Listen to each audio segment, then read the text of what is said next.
Versa land డీల్పై దేశవ్యాప్తంగా చర్చకు దారితీసింది. వర్సాకి రూపాయలు 3,000 కోట్ల విలువైన భూముల్ని చంద్రబాబు కట్టబెట్టారు. అయితే ఊరు పేరు లేని వర్సాకి వేల కోట్ల భూముల్ని కట్టబెట్టడంపై సర్వత్రా విమర్శలు వెల్లువెత్తుతున్నాయి.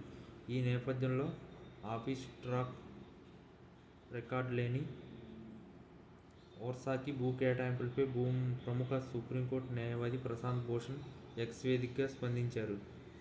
2 నెలల కిందట పెట్టిన వర్సాకు కోట్లు విలువైన భూముల్ని కేటాయించడంపై విమర్శలు గుప్పించారు.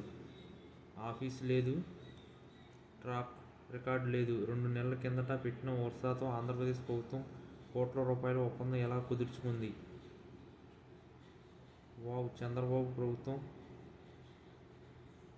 పేస్ట్ కంపెనీకి 59.6 ఎకరాల భూమిని దాదాపు ఉచిత బహుమతిగా ఇచ్చింది. పూర్తిగా చట్టవిరుద్ధం. 59.6 ఎకరాలు పేస్ట్ కంపెనీకి కేటాయించడం చట్ట వ్యతిరేకం అని ట్వీట్లో పేర్కొన్నారు. ₹1 కనీసం ఒక ఇడ్లీ కూడా రాదు. మరి 99 పైసలకు రూపాయలు 3,000 కోట్ల భూములు ఎలా అంటూ వర్సా ల్యాండ్ డీల్పై విమర్శలు వెల్లువెత్తుతున్నాయి. టీసీఎస్ కంటే ఎక్కువగా వర్సాకి భూ కేటాయింపులపై అనుమానాలు తలెత్తుతున్నాయి.